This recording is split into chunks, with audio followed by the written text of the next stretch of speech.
कणकवली भ्रष्टाचार मुक्त करणार असा नारा देऊन जे सत्तेत आले पारकर आणि नाईक आणि त्यांची टीम, त्यांनी गेल्या आता 6 महिने पूर्ण होत आले तरी स्वतःच्या हिमतीवर एकही रुपया आणलेला नाही. आणि असताना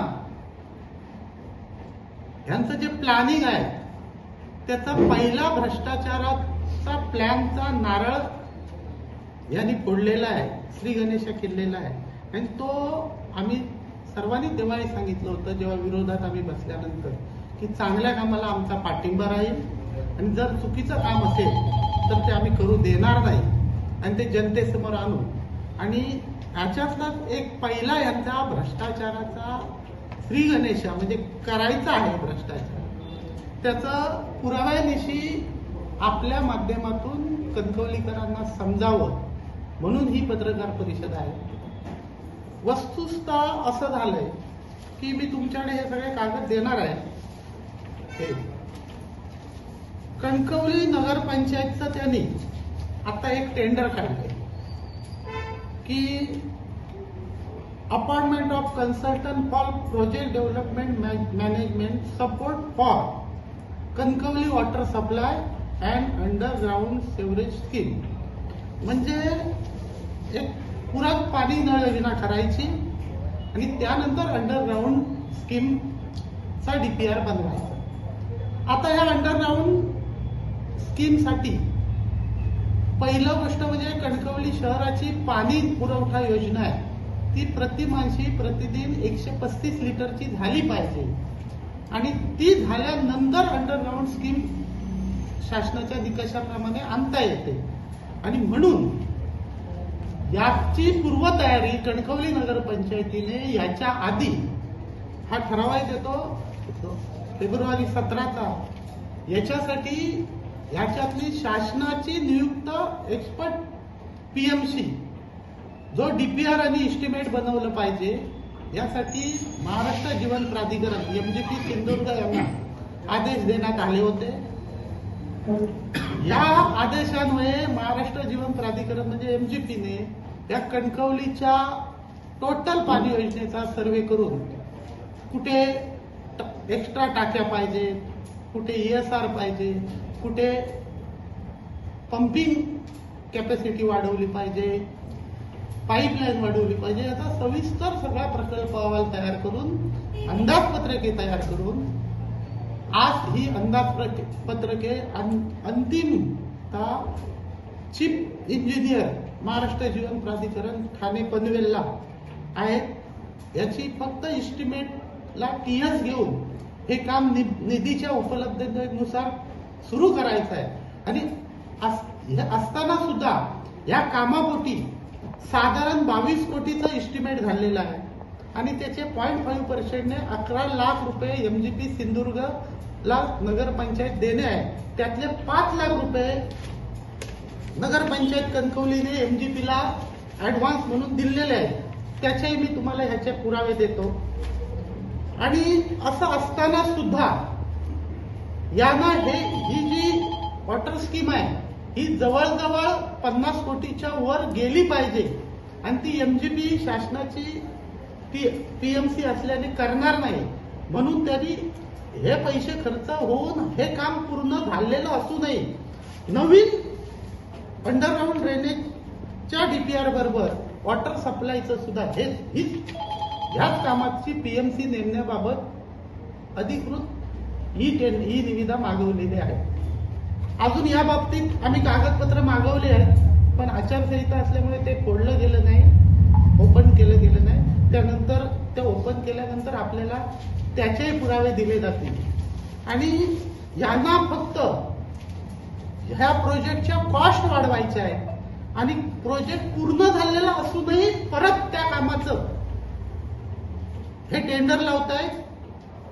आणि ह्याच्यावर आपण 11 लाख रुपये म्हणजे 5 लाख दिले, 6 लाख रुपये देणे आहे म्हणजे हा निधीचा अपव्यय होणारच आहे. आणि जे एमजीपीची स्टँडर्ड एनजीओ आहे यांनी केलेलं काम यांना पसंत नाही.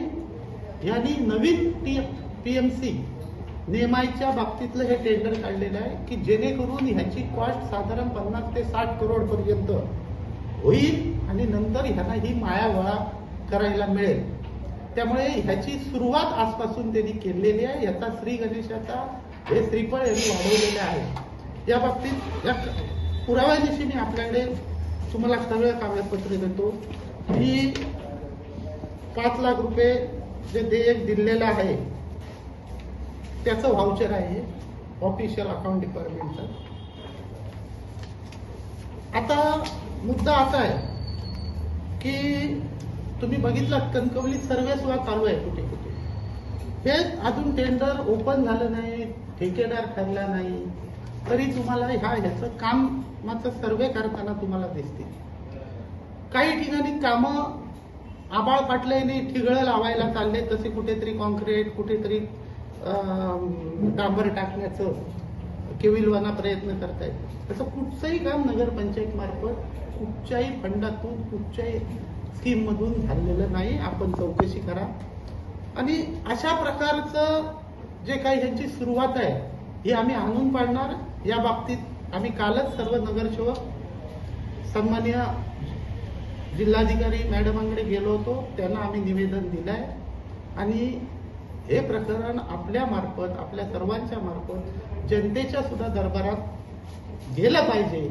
आणि म्हणून आपल्याला विनंती आहे की आपल्या माध्यमातून ते जनतेपर्यंत पोहोचवावं. कणकवलीचा विकास व्हावा, विकासाचे प्रश्न सुटावेत म्हणून कणकवलीकरांनी यांना नगराध्यक्षपदी बसवलं.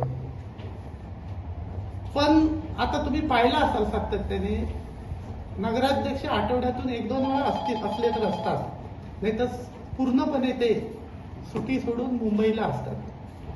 आता मुंबईला असतात याचे तुम्हालाही माहित आहे की हे प्रत्येक पक्षाकडे, भारतीय जनता पक्ष किंवा शिंदेकडे या पायऱ्या झिजवत आहेत आणि डिमांड करतायत, मला महामंडळ द्या, मला 200 कोटी द्या, मग मी तुमच्यात येतो, हे येतो, ते येतो. यांना कशाला पाहिजेत महामंडळ, विधान परिषदा? जनतेने कणकवलीच्या विकासासाठी बसवलंय. यांना ज्ञात पाहिजे की तुमच्या विकासासाठी तुम्हाला बसवलेलं नाही. तेव्हा कणकवलीचा विकास कसा होईल, कणकवली ही कशी आणखी चांगली उन्नतीने पुढे जाईल याचा प्रयत्न केला पाहिजे. आपल्या विकासाचा करून चालणार नाही हे आता कणकवलीकरांच्या हळूहळू लक्षात येत आहे. आणि म्हणून ह्या प्रकारचा कुठच्याही प्रकारचा जो निधी मोठी एस्टिमेट फुगवायची आणि पैसे गिळंकृत करायचे, हा प्रकार कुठच्याही परिस्थितीत आम्ही तिथे बसलोय करू देणार नाही. कणकवलीकरांना जे आश्वासन दिले ते आम्ही तंतोतंत पाळणार आणि कुठच्याही जनतेच्या पैशाचा अपव्यय आम्ही हाणून पाडणार. धन्यवाद. आता काय विचारायचं? एमजीपीचं सर्वे करून द्या, डीपीआर बनवा आणि एस्टिमेट करा आणि पुढची कामं एमजीपी मार्फत करा. तर महाराष्ट्र राज्याचं कुठच्याही पाणी विषयक काम जे आहे ते महाराष्ट्र जीवन प्राधिकरण करते आणि ती शासकीय अथॉरिटी आहे. पण त्यांनी केलेलं एस्टिमेट यांना मान्य नाहीये. तुमच्या लक्षात घ्या, ह्यांना 50 कोटी पर्यंत किंवा आणखी ते वाढवून घ्यायचं आहे आणि म्हणून ते केलेलं काम, त्याचे पैसे ते 5 लाख दिले, 6 लाख दिले, जवळजवळ 6च्या वरती होते. आणि म्हणून आपल्याला ही एजन्सी नेमून याचं पर्सेंटेज वाढवून काही गिळंकृत केलं पाहिजे आणि एस्टिमेट फुगलं तर आणखी काहीतरी मोठी माया गोळा करावी मिळेल. आणि ह्या उद्देशाने असलेलं काम सुद्धा रेडी आहे. तेच काम रेडी असलेलं काम मात्र सुद्धा ह्यांनी टेंडर लावलेलं आहे. टेंडर प्रक्रिया ही प्रशासनामार्फत होते. मग आता तुम्ही जे म्हटलं की टेंडर ओपन होण्याच्या पूर्वी एजन्सी किंवा काही लोक काम करतायत या संदर्भात, तर मुख्याधिकाऱ्यांची याबाबत काय चर्चा झाली आहे किंवा मुख्याधिकाऱ्यांची या संदर्भातली भूमिका काय आहे? आता तुम्ही पत्रकारांनी त्यांना ठरवलंय, तुकाराम मुंडे, टी चंद्रशेखरकर सारखी 21 कामं रद्द झाली. या ठरावाच्या विरोधात मुख्याधिकारी शासनाकडे गेले पाहिजे होते. 308 कलमाखाली मुख्याधिकारी आपला रिपोर्ट देत आहेत कलेक्टरना की हे चुकीचं आहे, कामं रद्द होणं, नगरपंचायतीचं नुकसान होईल, हे होईल. आणि त्या मात्र हे सांगताना मुख्याधिकारी 308 खाली जात नाही. हा सुद्धा ठराव त्यांनी घेतल्यानंतर हे काम पूर्ण झालेलं असताना याचे ऍडव्हान्स 5 लाख रुपये दिलेले असताना आणि पुढचे द्यायचे असताना सुद्धा मुख्याधिकाऱ्यांनी हे काम सोडून अंडरग्राऊंड ड्रेनेजचं लावलं पाहिजे होतं. त्याला आमचा काही विरोध नाही. तर अंडरग्राऊंड ड्रेनेजचा सर्वे झाला पाहिजे, डीपीआर झाला पाहिजे आणि निधी उपलब्धतेनुसार अंडरग्राऊंड स्कीम सुद्धा शहरात आली पाहिजे. ती खरी गरज आहे. पण ह्याच्या नावाखाली हे सुद्धा याची माया गोळा करायचं काम जसं सत्ताधारी करतायत तसंच मुख्याधिकाऱ्यांचा त्याला एक अप्रत्यक्षरित्या सपोर्ट आहे असंच म्हणावं लागेल. नाही हे काम सोडून त्यांनी अंडरग्राऊंड सिवरेज जे आहे ना प्लॅनचं स्कीमचं ते लावलं असतं. त्यांचं 0.5% त्यांचं डीपीआर बनवायचं आणि इस्टिमेट करायचं आणि पुढील इतर सगळी कामं पार पाडण्यासाठी 2.5% असे एकूण 3% आहे. पण आता 0.5% डीपीआरचं आणि इस्टिमेटचं दिलं पाहिजे. 22 कोटीच्या घरात हे इस्टिमेट गेलंय जे टीएसला गेलंय ते म्हणजे साधारण 0.5% ने म्हटलं तरी 11 लाख रुपये आपण देणं लागते. त्याचं बरोबर त्याचे 5 लाख आपण दिले. आता उर्वरित 6 लाख तरी कमीत कमी त्यांना दिले पाहिजे. हे आधी 11 लाख कोकण जाणार आणि हे काम रेडी आहे. जी शासनाची अथॉरिटी स्पेशल अथॉरिटी आहे त्यांनी केलेलं आहे आणि असं असताना सुद्धा नवीन हे टेंडर काढते. ह्यात फक्त एवढंच आहे की ह्यांना मोठा हाय फुगवायचा आहे. यांचं आधीच ठरलं, यांची पार्टनरशिप सुद्धा ठरली. काही माजी आमदार त्यांचाही मुलगा आहे ह्याच्यात. हे सगळं मिले जुले सगळं आहे. हे हळूहळू तुमच्या समोर पुढे येईल. पण असं आम्ही कुठच्याही परिस्थितीत हे घडू देणार नाही. लोकांचे पैसे फुकट याचं उत्तर त्यांनी स्वतः द्यावं. तुम्हाला माझी विनंती आहे की तुम्ही नगराध्यक्ष आणि उपनगराध्यक्षांना विचारा हे पैसे भरणार कोण. बरं ह्याने ठराव दिला ह्या टाक्या गरजेच्या आहेत, आणखी टाकी व्यवस्था पाहिजे, हे पाहिजे. म्हणजे जी राज्याची टेक्निकल एजन्सी आहे त्याहीपेक्षा हे मोठे तज्ज्ञ आहेत. ज्या जुन्या टाक्या आहेत त्या जीर्ण झालेल्या नाहीत. हे एस्टिमेट आणि डीपीआर करताना आम्ही होतो, आम्हाला माहिती आहे. ह्या जुन्या टाकींचं सुद्धा ऑडिट झालेलं आहे गव्हर्नमेंट डिप्लोमाकडून आणि त्यांनी 30 वर्ष सुद्धा अजून ह्या भक्कम आहे. या बाबतीतले रिपोर्ट दिलेले आहेत. तुम्ही ह्या नगरपंचायतीतून जे आम्ही मागवलंय हे आम्हाला अजून उपलब्ध दिलं नाही त्यांनी. आणि हे सगळं असताना हे ठरवलंय की त्या टाक्या खराब आहेत, अजून पाहिजे. म्हणजे माझ्या मते ह्यांनाच पीएमसी नेमलं असतं ना, कशाला नवीन प्रायव्हेट कशाला नाही एमजीपी कशाला. तर ते माझ्या मते मला वाटतं मुख्याधिकाऱ्यांनी ह्याच टीमपैकी यांना एक्सपर्टना कदाचित नेमून डीपीआर बनवला पाहिजे. म्हणजे आपण जसं म्हणताय की 50 कोटीचं हे टेंडर फुटवायचं असा त्यांचा एक उद्देश आहे आणि त्यामागे हा उद्देश असण्यामध्ये नेमकं कारण काय असेल की कोणी ठेकेदार त्यांनी असा संभाव्य निश्चित केला आहे का. दुसरी गोष्ट 50 लाखाच्या आधीच आपण जसं म्हणाला 50 कोटीच्या आधीच आपण जसं म्हणाल की 0.5% आणि वरचे 2.5% 3% बघितलं तर 1.5 कोटीचा भूर्दंड जो आहे तो कणकवलीच्या नागरिकांना बसणार आहे. कोण असेल हा संभाव्य ठेकेदार, त्यांचं काय असेल कोण. तो आता जेव्हा हे टेंडर ओपन होईल ना तेव्हाच आपल्याला समजेल ना.